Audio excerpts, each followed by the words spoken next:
ఒక కంపెనీకి దేనికైనా ఎఫెక్టివ్ లీడర్ ఉంటే ఆ ఇండస్ట్రీ బాగుపడుతుంది.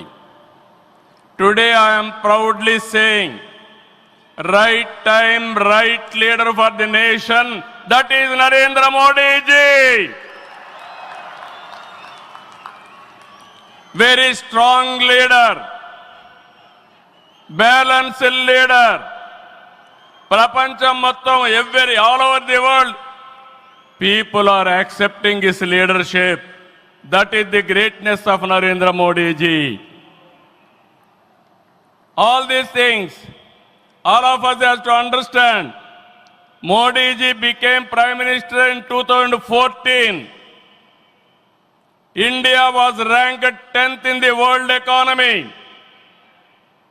Modi ji has brought the country from 10th place to 5th place in his 11 years rule. According to IMF, our country is expected to surpass Japan and reach 4th place this year. It will also surpass Germany and reach 3rd place by 2027. Now 2047, through Vikasit Bharat, our Prime Minister is planning to make India number 1 or 2. That is possible only with Narendra Modi ji.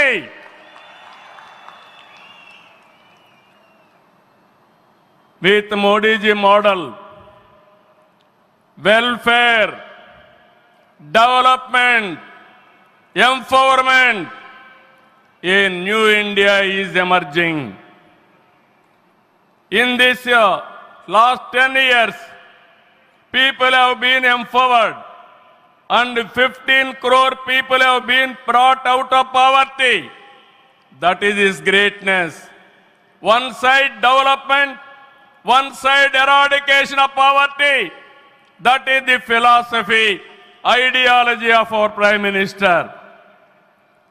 Recently, always what all you talk is keeping nation first. Not individual interest, anybody personal interest, only national interest. Sir, we are all proud of you. Yesterday cabinet, you have taken one more revolutionary decision, that is caste census. It is a big game changer. I am confident you wanted to help the poorest of the poor, and also you want to bridge the gap between haves and have-nots. It is all possible only with you, with your public policies. I am very happy by announcing this. India is safe. India will become developed nation under his leadership.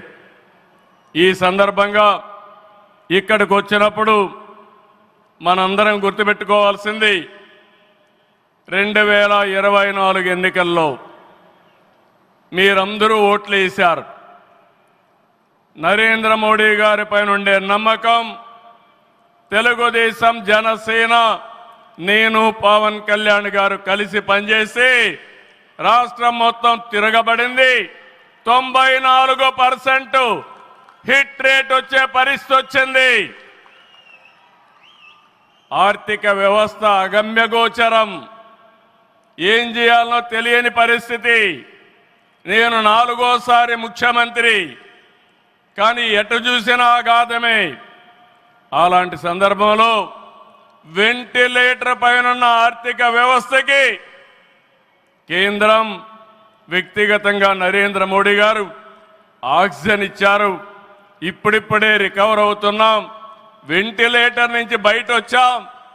ఇంకా కొన్ని రోజుల సహకారం వస్తే ఒక బలమైన ఆర్థిక వ్యవస్థగా ఆంధ్రప్రదేశ్ని రూపకల్పన చేస్తామని హామీ ఇస్తున్నాం. 2014 రాజధాని లేని పరిస్థితిలో మనం పాలన ప్రారంభించాం. విభజన వల్ల ఉన్న రాజధాని తెలంగాణకి వెళ్ళినప్పుడు మనం రాజధాని లేకుండా బయట వచ్చాం. అమరలింగేశ్వర స్వామి ఆలయం కొలువైన పుణ్యభూమిగా, శాతవాహనుల రాజధానిగా, బౌద్ధుల ఆత్మహత్య కేంద్రంగా, కృష్ణమ్మ తీరాన విరసిల్లిన అమరావతిని రాజధానిగా ఎంపిక చేసుకున్నాం. అమరావతి కేవలం ఒక నగరం కాదు, 5 కోట్ల ప్రజల సెంటిమెంట్. ప్రజల ఆత్మ గౌరవానికి, ఆత్మవిశ్వాసానికి, ఆశలకు, ఆకాంక్షలకు ప్రతిరూపం. ప్రపంచంలో ఎక్కడా లేని విధంగా 29,000 ఎకరాలు, 29,000 మంది రైతులు, 34,000 ఎకరాలు భూమి రాజధానికి ల్యాండ్ పోలింగ్ కింద ఇచ్చారంటే ఒక భారతదేశానికే కాదు ప్రపంచానికే ఇది ఒక చరిత్ర. అలాంటి నిర్మాణం తలపెడితే దానిపైన మనం చూశాం విధ్వంసం 5 సంవత్సరాలు.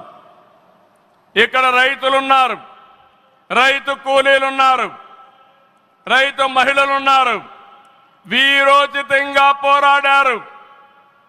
మీ పోరాటం వల్లనే ఈరోజు అమరావతికి మళ్ళీ పనుల పునఃప్రారంభం అయిందంటే అది మీ అందరి విజయం అని మరొక్కసారి విజ్ఞప్తి చేస్తున్నాను.